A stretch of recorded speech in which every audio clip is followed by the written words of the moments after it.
Hello and welcome to 1851 Franchise's Top Women in Franchising in 2024.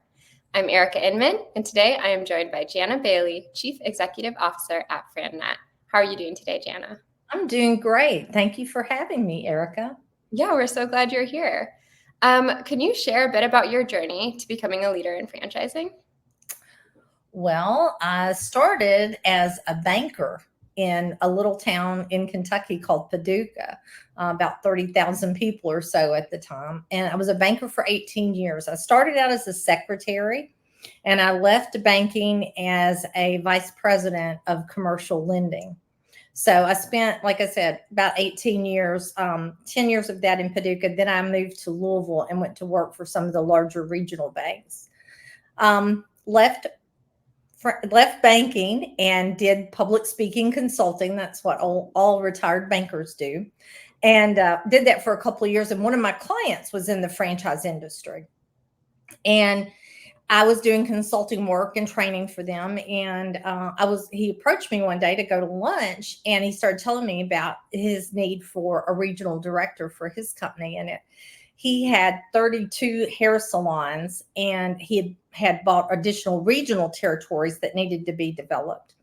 And that's what he hired me to run his region business. So we did that for about 6.5 years. And then I was recruited by the corporate company, Fantastic Sam's, and I went to work for corporate for a couple of years, and was actually doing a turnaround of a troubled region when this opportunity came up. So this year, coming up in August, will be 18 years with FranNet. So it's been quite the ride. Oh, that's awesome. Yeah. What would you say are the unique challenges and opportunities that women face in franchising? Well, probably not any different than we face in all industries. I think number one, being sure that we're taken seriously.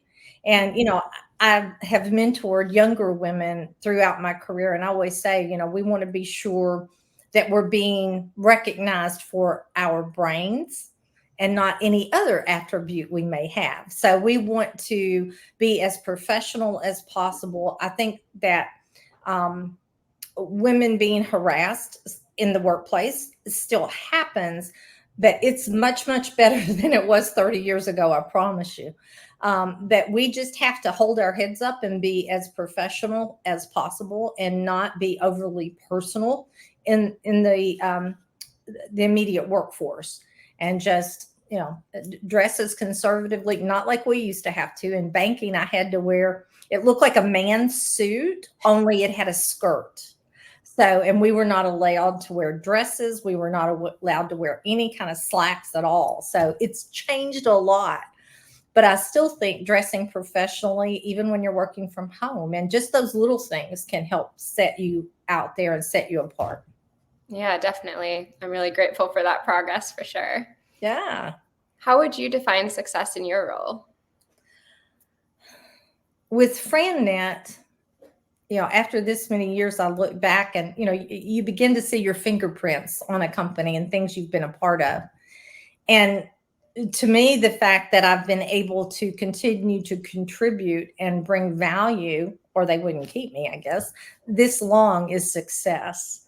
Watching some of the FranNetters that I help recruit and bring in and watching their success, as well as, our stakeholders and them being happy with the progress and the things we've accomplished over the years. So at the end of the day, as long as everybody still feels like you're contributing and they still are applauding what you get accomplished, that's success. Mm-hmm. Yeah, I agree. What advice would you give to franchisors who are looking to support and empower female franchisees? Take them serious, and recognize that, because there are more women coming into franchising now.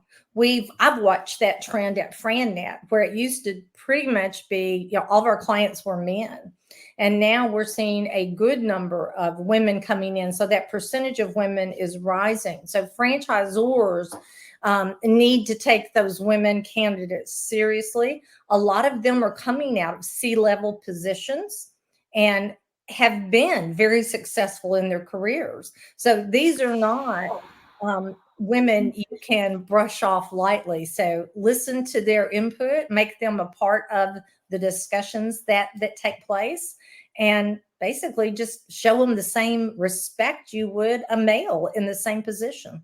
Yeah, absolutely. What advice do you have for women who are aiming to enter the franchise industry? Um, Same thing I would tell anyone, male or female, is choose carefully, do your due diligence, read that FDD, as boring as it may be, and take your time. Talk to as many franchisees within that system as you can and get a feel for the culture, what's working in that system, what's not, the people that are successful, why are they successful and others maybe aren't? Where are you going to fit in? So take your time, understand the culture of the organization, and find the one that you feel like you can connect with and be a part of and be proud to be a part of. Yeah, that's great advice. Is there anything else you think our audience should know? Well, in the franchise industry, there's a lot of different brands that you can get involved with. And just take your time, look around, make sure that you're not making a rush decision. And it is a wonderful industry with fantastic opportunities. Just take your time and pick the right one. Awesome. Well, that's all I had for you, Jana, and thank you for joining us today and sharing your insights. Happy to be here. Thank you, Erica.